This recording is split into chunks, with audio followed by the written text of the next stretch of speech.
Megan, today we're going to be talking about bikes on Mark Fisher Outdoors. Wait, bikes? We're going biking. We are? No. Oh.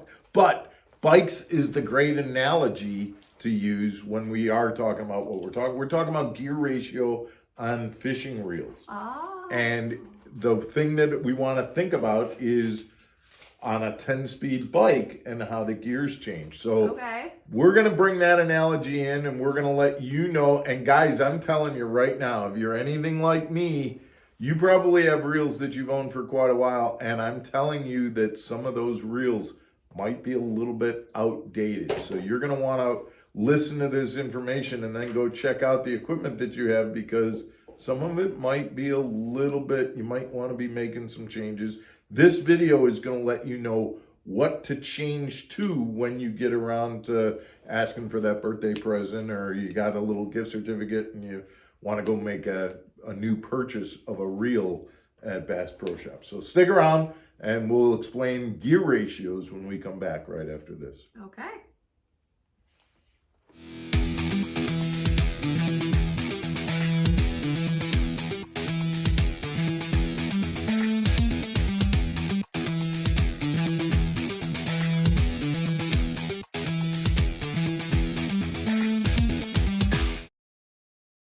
Welcome back to Mark Fisher Outdoors, everybody. I'm Mark Fisher. I'm Megan Fuller. So think about being on a bike. We're Okay. going to jump right into this. Well, wait, before we do that, guys, please subscribe to our channel if you haven't done so already. And also, if you like what you hear, please push the like button and give us your comments. I have a tendency to fall off bikes, so if you have any comments that you'd like to write or stories. This is a metaphorical bike. I think you'll be fine. You never know. I've fallen off All a right. bike standing up. So let's think about being on a bike. When you're on a bike and you're going up a hill, you shift that gear so that you got that easier gear. It's easier to turn, right? Yep. And it's less wear and tear on you as you pedal as you're going uphill. But then as you're going downhill, you shift into an upper gear, Right. so that you get more bang for your buck. You pedal and you're traveling more distance for the amount that you're working, because it's easier for you to work. So the same is true with fishing reels. Gear ratio, every fishing reels have different gear ratios, meaning I turn the handle one time and the spool, which is taking up line, on a 6-to-1 gear ratio, means for every time that I turn the handle, the spool turns 6 times. Okay. On an 8-to-1, it means that the spool turns 8 times for every one. So faster and slower.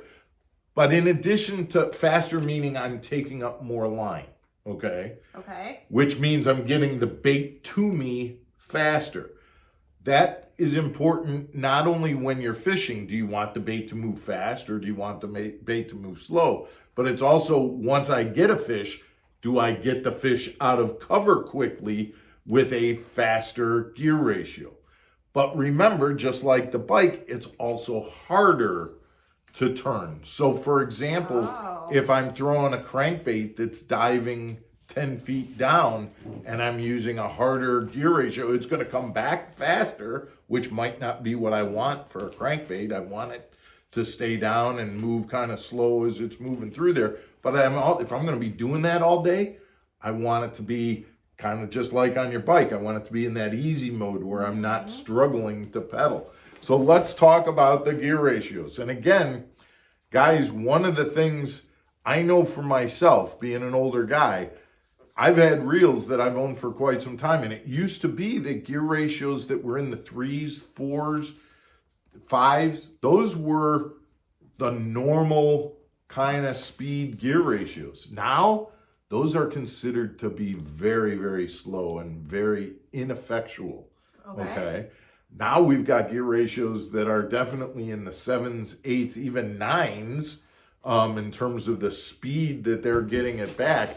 I'm not saying that I particularly find those to be real helpful, but let's get into what they're used for, okay? And some of the easier things that I'm going to talk about right now has to do with the way that you're presenting your bait, okay? If you're presenting your bait let's go with deep diving crankbaits. Deep diving crankbaits are the types of baits that I'm typically going to want to use my slower reels for, because it's easier to turn. It's easier to spend an entire day cranking deep diving crankbaits when I've got an easier reel. Plus, I don't mind, getting a pattern going in terms of how fast I'm going. And I can adjust whether I want to slow that crankbait down and get that bait to kind of dig down and wobble, or do I want to burn that bait back? But I can do that with my reel handle. Okay, so I'm going to use a slower gear ratio for my deep diving crankbaits. Typically at this point in the 5s or 6s with a deep diving crankbait. Because like you were saying, once you get a fish, you want to be able to move pretty quickly. Yeah, and that one won't do it. That'll take some time. But think about that for a second. If I've got a fish on a crankbait, I'm not going to be necessarily burning that fish back. I'm going to let that fish, I'm going to be kind of gentle with that fish. It's got treble hooks. There hasn't been a big hook set with a crankbait. It's just been a sweeping motion. So I'm not in a hurry to get that crankbait fish back in. I'm going to take my time. I'm going to work them in. And I'm also out in the open fishing crankbait, so I'm not worried about that fish taking me into the pier or into the brush pile or things like that. Okay. So exactly what you said, just the opposite, in that I'm not going to be rushing a crankbait fish back. So it's going to take time because I've got a slower gear ratio, but that's totally okay given the type of fishing that I'm doing. I think I would just be like, oh, I got a fish. Now let's go the opposite. Okay. Let's say that I'm pitching into cover. I'm making 10-foot pitches into cover. Boom. I throw it in. I get bit. No. Okay. I got to reel it up and I want to make my next pitch 10 feet over. I want to get that bait up and I want to maximize the number of times I make a pitch into cover, which means I want to get that bait up quick and I want to get it out and fish again. I am pitching, pitch, bring it up, pitch, bring it up, pitch, bring it up. If I can make 120 pitches in an hour versus 100 because I was able to reel it up real quick and make my next pitch, that's giving me more opportunities to catch a fish. I want a fast gear ratio because I want to bring that presentation that didn't work, I did not catch a fish, bring it up, make my pitch out to the next one real quick. So a fast gear ratio. And I make that pitch and I do get bit. Now that fish is in all that gnarly deep weed kind of stuff. I want to get them out quick. Right. So yeah, I want that fast gear ratio to get them up and out of that cover. So every crank, I'm bringing 8 revolutions of the spool out of the cover and I'm getting them out of the cover quick. So a fast gear ratio, literally 8 to 5, or even in the 9s. If you're using a reel that you're doing a lot of pitching in the heavy cover and things like that. Not the reel I'm going to use for crankbaits, exactly the opposite. But when I'm pitching, a fast gear ratio for that kind of stuff. Okay, so now we've got the two ends of the spectrum. Slow gear ratios for deep cranking, fast gear ratios for pitching and flipping. And now where do you go with the middle stuff? Well, the middle stuff has to do with other types of techniques. Think about, for example, topwater fishing. Okay. Well, topwater fishing, you can pretty much control the cadence that you want just because you're looking at it. You can go, oh, okay, I want to move that bait a little faster, so I'm going to reel a little bit faster, or I want to take a little bit more time.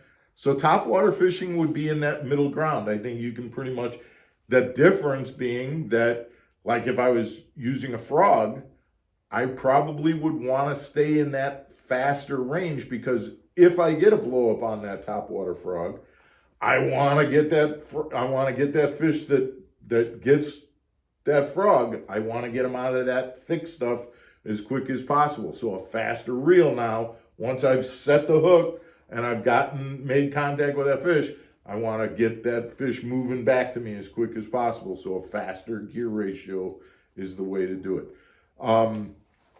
The other thing that's important to know is bottom baits. Fish, things like a Carolina rig and a worm. If I'm using my rod itself to move the bait, I've made my cast and now I'm sweeping the rod and then taking up line with my reel. Moving the rod, taking up line with my reel. Mm-hmm. Those are typically, again, I'm going to be in that mid to fast range, but mid is okay. That 7-to-1 kind of gear ratio, 7.2-to-1, 7.4-to-1 gear ratio is going to work because I'm moving the bait, but once I do set the hook, now I pretty much want to get that fish back to the boat. But I'm not really concerned about the gear ratio in terms of what it's doing to my actual bait because I'm not controlling the bait with my reel. I'm controlling it with my rod.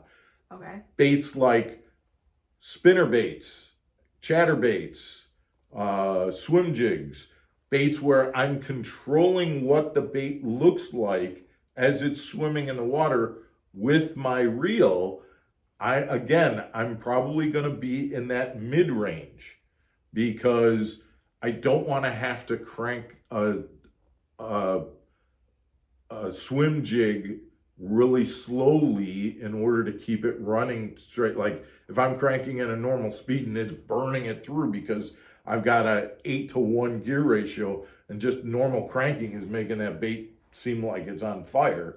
I rather than have to change my cadence with my hand, I'm just gonna pretty much stay at a mid-range gear ratio. But that becomes a matter of angler preference, whatever you're used to, because it really doesn't change a whole lot from a standpoint of getting the fish back to you or not. So it's just whatever's comfortable to the angler. The biggest point that I wanted to make here, guys, is that I wouldn't doubt it if you look at some of your reels that you have and you're looking at reels that maybe are in that 5-to-1 gear ratio or things like that. I know when I looked, I had quite a few that were, this was a year or so ago, but I had quite a few that were in that slower range. And so I made a point of going, the next time I buy a reel, I'm going to, make sure that I'm getting them in the upper ranges, the 6.3, 7.4, even the 8.5s and things like that. And you also have to look at your fishing arsenal. Do I have a reel for pitching and flipping? Do I have a reel for worming? Do I have a reel that I can use for topwaters and crankbaits and things like that? And make sure that those reels are assigned to the rods that you use for those particular purposes.